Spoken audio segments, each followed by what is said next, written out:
Ok, începem cu planul financiar. Deci prima dată vorbim de planul financiar, apoi vorbim de... Nu o să te pun să investești la bursă, da? Să ne înțelegem.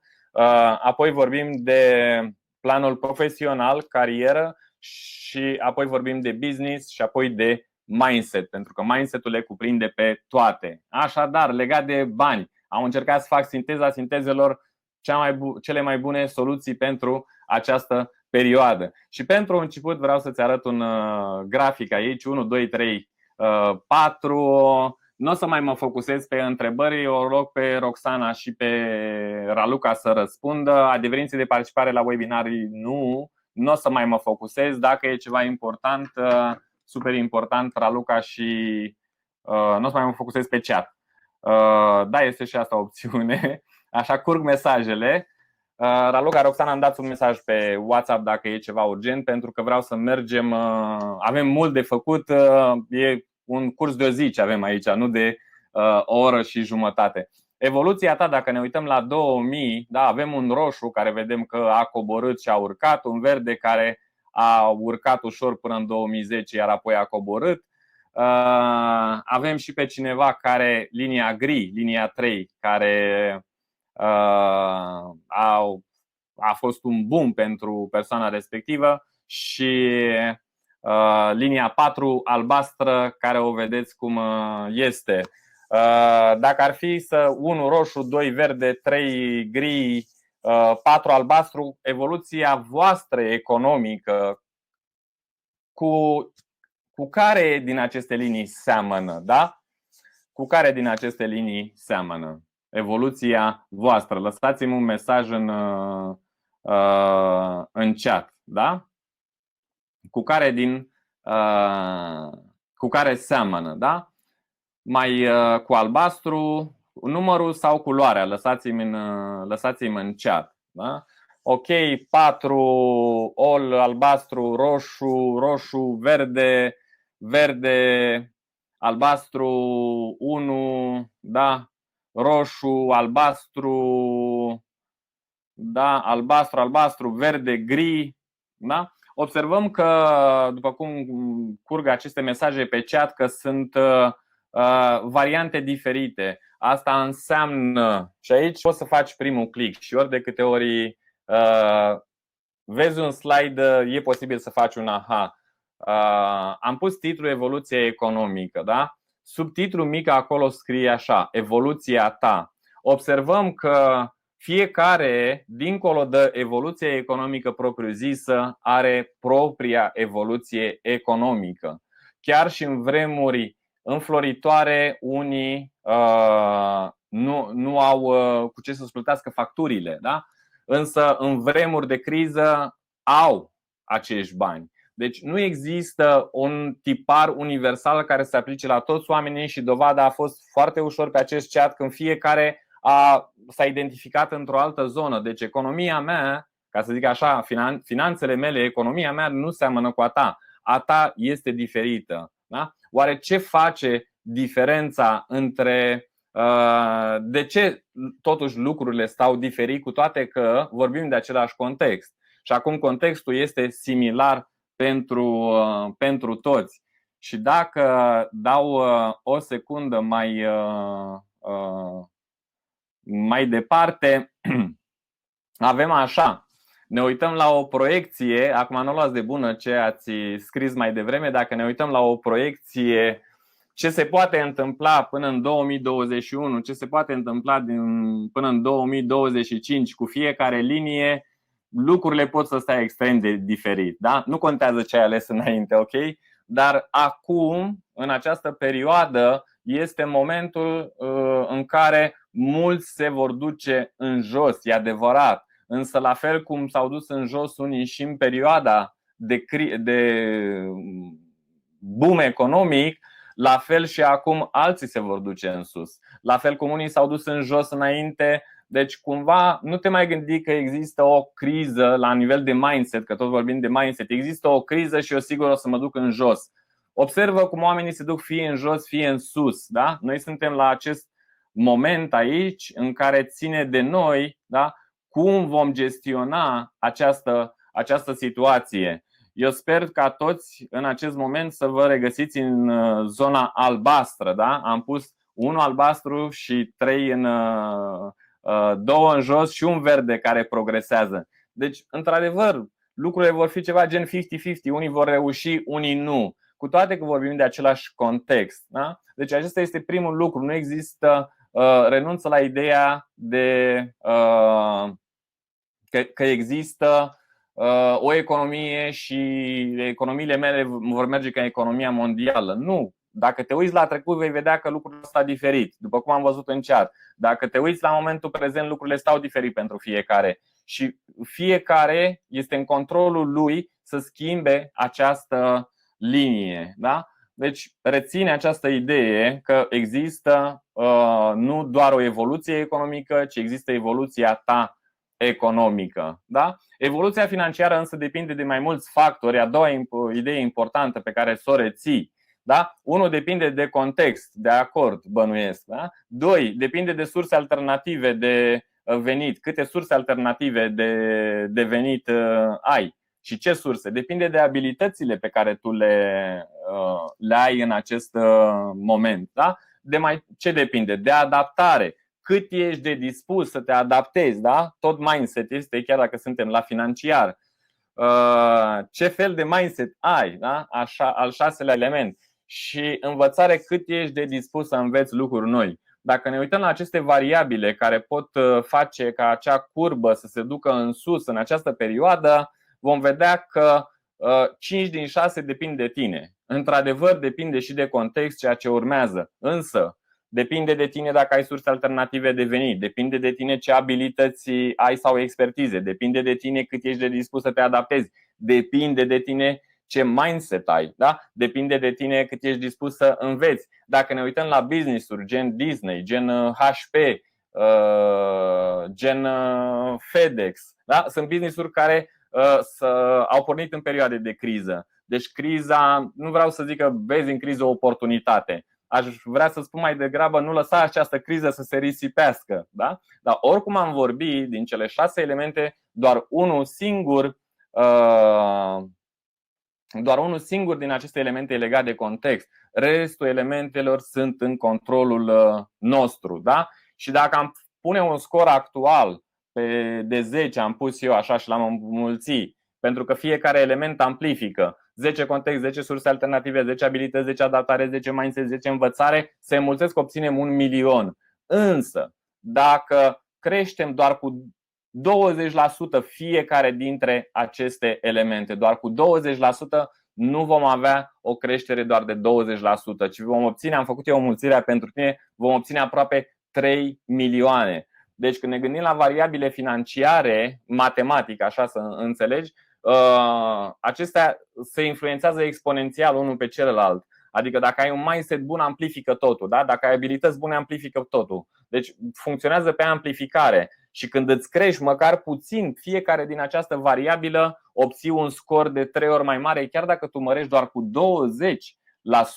Este o progresie geometrică. Și mindset-ul, și abilitățile, și expertiza, și sursele alternative, totul influențează. Totul influențează, da?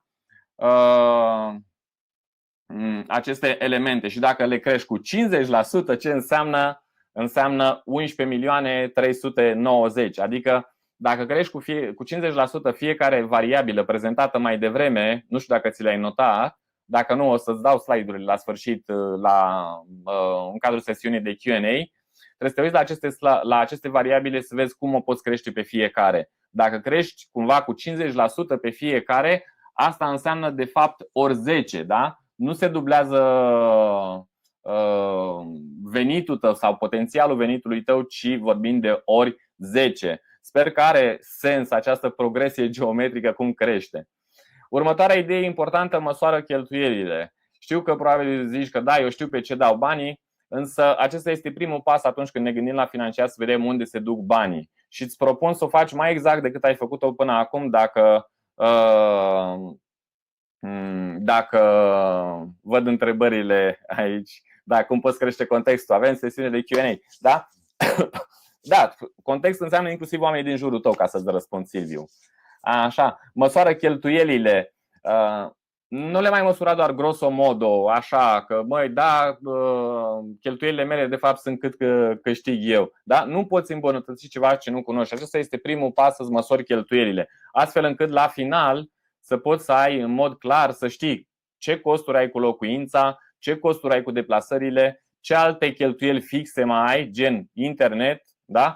Ce alte cheltuieli variabile ai, gen mâncare, da? Haine, cât se duc către zona de investiții, cât se duc către zona de economii, să zicem, cât se duc către educație și dezvoltare. Da? Eu le-am pus întâmplător aceste procente, la tine pot să arate diferit, dar înseamnă că atunci când tu începi să-ți măsori cheltuielile, știi exact unde se duc banii tăi. Da? Abia apoi poți să-i îmbunătățești. Da? Tu poți obține procente diferite, nu acestea sunt procentele pe care ar trebui să se întâmple lucrurile în cazul fiecăruia. Este doar cum îți arată lucrurile la sfârșitul lunii. Pot să fie diferite, tu poți să definești categorii diferite, sunt o grămadă de tutoriale în acest sens. Însă totul începe când îți măsori cheltuielile. Și dacă în acest moment nu poți să-mi spui procentele pe fiecare categorie în parte, atunci nu este nevoie să faceți screenshot, văd aici screenshot, pentru că vă ofer slide-urile, da? Pentru download. Dacă nu poți să-mi spui pentru fiecare categorie ce procent ai într-un moment decât să deschizi caietul și să-mi spui, da, care sunt cheltuielile tale, înseamnă că încă nu le măsori și poate ar fi bine să începi să o faci în acest moment. După ce măsori cheltuielile, împarte-le în două sau mai adaugă o coloană dacă faci în Excel și pune așa: cheltuieli atacabile, da? Și cheltuieli neatacabile. Acesta este principiul de business care poți să-l aplici în bugetul personal. Deci una e să ai o cheltuială variabilă, da? Variabilă înseamnă că nu seamănă de la lună la lună.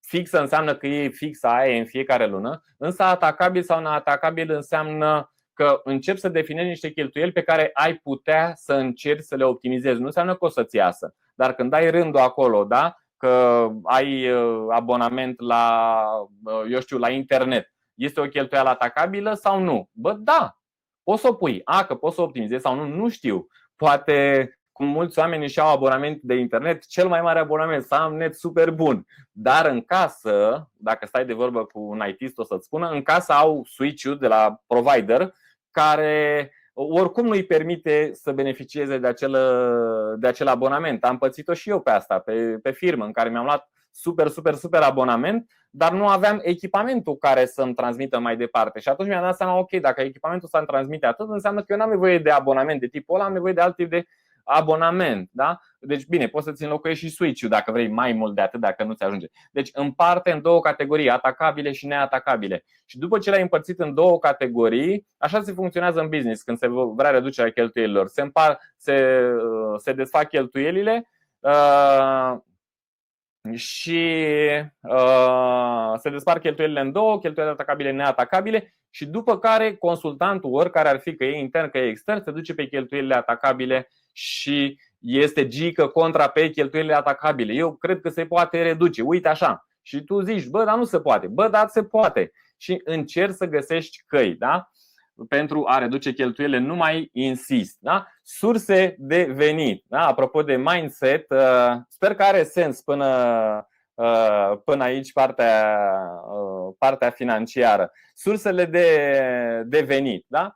Prima sursă de venit este salariul. Nu mă aștept că aceste surse de venit sunt ceva nou pentru tine, cât mă aștept să te gândești mai serios aceste surse de venit, ce faci? Da? Le ai deja? Nu le ai? Nu cumva chiar ai putea să le ai? Da? Deci avem salariu, dividende din propria afacere. Da, foarte interesant. Ok. Da, sunteți aici cu mine. Da? Văd că suntem 750. Da? Lăsați-mi mesaj aici dacă sunteți cu mine. Ok. Deci avem prima sursă de venit, salariu. A doua sursă de venit, dividende din propria afacere. A treia sursă de venit, drepturi de autor, cărți, cursuri online, da? E o altă sursă de venit. Observă că nu zic neapărat pasive, pentru că nu cred în venitul pasiv 100%. Totdeauna există o investiție în spate, da? Drepturi de autor, cărți, cursuri online. Marketing afiliat. Marketing afiliat înseamnă că tu dacă recomanzi ceva și altcineva cumpără, tu iei un comision. Consultanță, coaching, dacă ești expert pe domeniul tău, gata, am înțeles, totul e în regulă. Curg mesajele așa, brrr, da. Așa. Freelancer pe area ta de expertiză. Care e diferența între consultanță și freelancer? Consultanță înseamnă că te duci și doar te dai cu părerea. Freelancer înseamnă că te duci efectiv și faci ceva pentru persoana respectivă. Fie că vorbim de un website, fie că vorbim de o grafică web, de orice.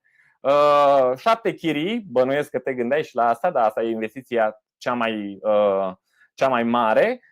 Blog, dacă ai reclame, guest post, da? Network marketing, mulți oameni care câștigă bani din network marketing și investiții, da? Bursă, opțiuni, titluri de stat, etc.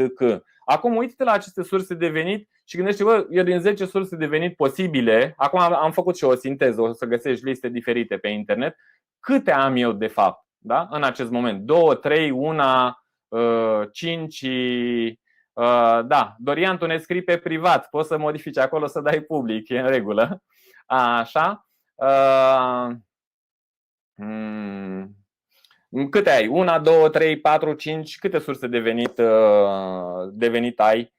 Aș vrea un mesaj în chat din cele 10. Câte ai? 1, 2, 1, 2, da? Câte ai? Și până îmi lăsați răspunsul la întrebarea în chat, pentru cei care au intrat mai târziu. Înregistrarea nu este disponibilă. La sfârșit primiți slide-urile în format electronic, le veți putea descărca din chat, da? Deci avem 1 1 1 2 2 2 2 1 1 3 2 2 2 2 2 2 2 2 2 2 2 2 2 3 2 2 2 2 2 2 2 2 1. Da, 1 3 4 cineva, bravo, 2 1 2 2 2. Da? Deci pe aici se învârt lucrurile. Dacă facem o medie, probabil ajungem la o medie de 2. Felicitări dacă ai mai multe, dacă ai doar una, este nevoie să faci ceva, pentru că dacă vorbim de supraviețuire, nu doar de supraviețuire în timpuri de criză, trebuie să ai surse alternative de venit, da? Pur și simplu începi și fă oricare din aceste lucruri. Dacă ar fi să fac un rezumat, da, uite, eu am un salariu, am dividende din propria afacere, am drepturi de autor din cărți, am și marketing afiliat, nu pot să spun că merge, și coaching, da, din când în când mai rar. Freelancer nu am timp să fac asta. Chirie, am un apartament care este spre închiriere. Blog, reclame, guest post fac diferit asta, dar cumva o am. Network marketing nu am timp. Pentru network marketing îți trebuie timp și e vorba de branding de mai multe. Și investiții la bursă, aici nu mă pricep, da? Deci e zona pe care urmează să o învăț, da? Dar chiar și așa, deci am 1, 2, 3, 4, 5, 6, 7, da? Aproape 6, hai să luăm 6 surse de venit, da? Mai vreau decât una singură din investiții, în rest nu mai îmi trebuie. Dar am lucrat la acest lucru în mod constant, nu se întâmplă lucrurile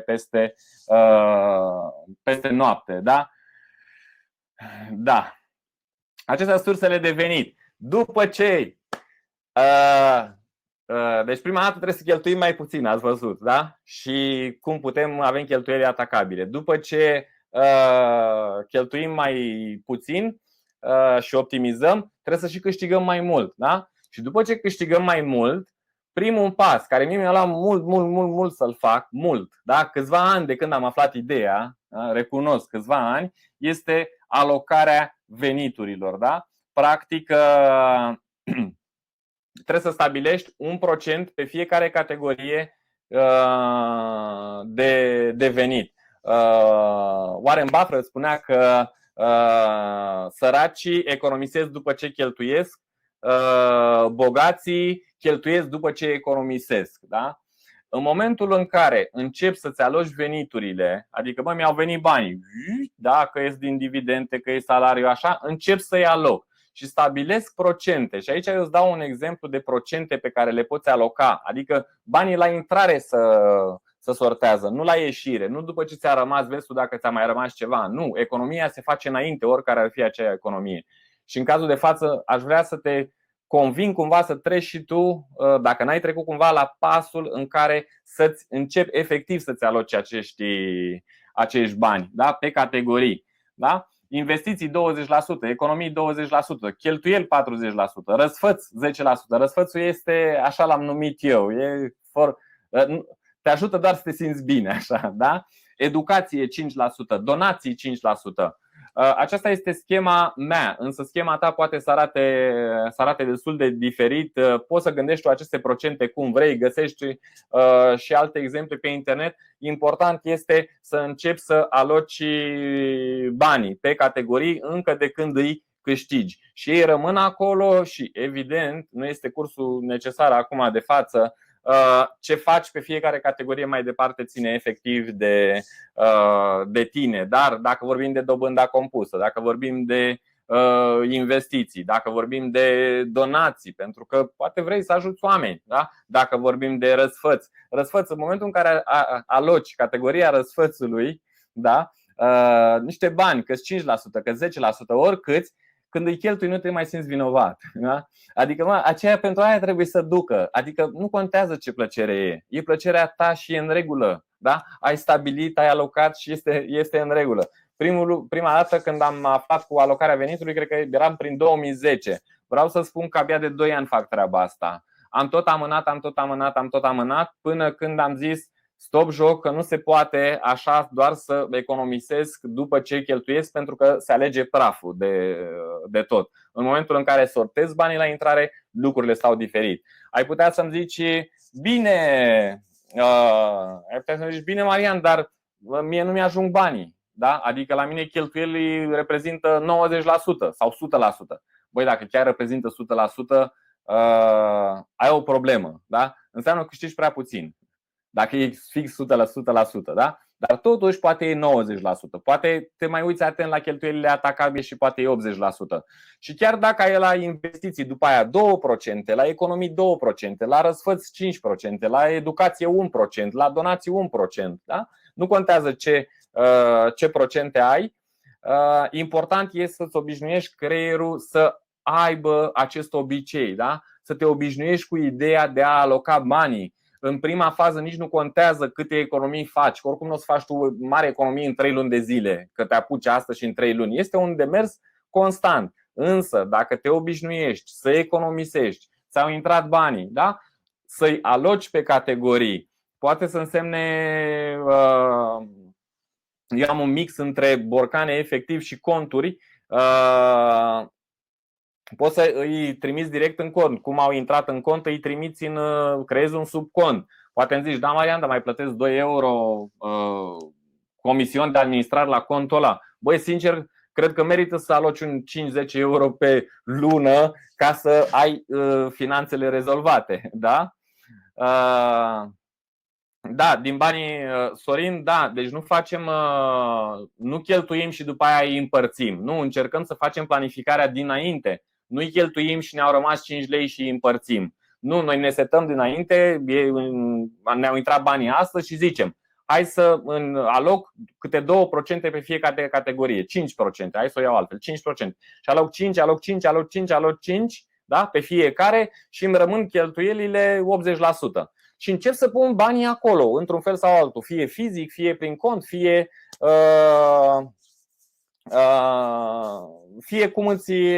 cum îți dorești tu, da? Și după ce îți obișnuiești mintea cu asta, vei putea face din ce în ce mai mult. Și dacă vei câștiga din ce în ce mai mult, vei putea să economisești din ce în ce mai mult, da? Sau să investești către educația ta, care până la urmă, mă uitam în zilele de astăzi, asset-ul cel mai bun este educația ta, educația, adică ce știi tu, da? Câte lucruri cunoști, potențialul tău, mi se pare asset-ul cel mai valoros. Așa cu alocarea veniturilor deocamdată. Da, acestea sunt categorii, procentele tale pot să arate diferit. Bun. Ce ar fi de reținut la financiar, că timpul zboară și mai avem 3 categorii, dar avem financiar, profesional, business și mindset. La financiar, ce ar fi de reținut? Da? Ca recapitulare. 1. Alocă borcanele, exact cum ți-am arătat în imagine. 2. Surse de venit. Lucrează la minim 3 surse de venit. Dacă vrei să-ți crești veniturile, n-ai decât să lucrezi la minim 3 surse de venit. 3. Măsoară cheltuielile. Așa cum te-am arătat pe procente, vezi ce se întâmplă cu ele. Da? Apoi, după ce le măsori, du-te pe cheltuielile atacabile. Cheltuielile atacabile, identifică cheltuielile atacabile și redu-le cu 20%. De regulă cheltuielile, dacă ar fi să o luăm pe principii de business, când merg să eficientizez într-o companie, mă uit la categoria cea mai mare de cheltuieli și acolo mă duc și lovesc prima dată. În categoria cea mai mare de cheltuieli. Că mi iese mai mult sau că nu mi iese, dar în categoria cea mai mare de cheltuieli, acolo mă duc să văd care sunt atacabile, da? Și în ce măsură, ca și ordine. Dar încearcă să le reduci cheltuielile atacabile cu 20%. Unele poți să le reduci cu 50%, unele poți să le reduci de tot. Deci nu se știe ce iese. Atâta vreme cât la nivel de business macro se pot reduce nu doar cheltuielile atacabile cu 20%, ci toate cheltuielile cu 20%, nu văd de ce la tine nu s-ar putea. Variabile financiare. Acționează masiv și creșteți fiecare variabilă cu minim 10%. Este slide-ul cu care am început, cel legat de context, de mindset, de abilități, de expertiză. Acționează pe ele. Și mergem mai departe, da? Planul profesional. Sper că nu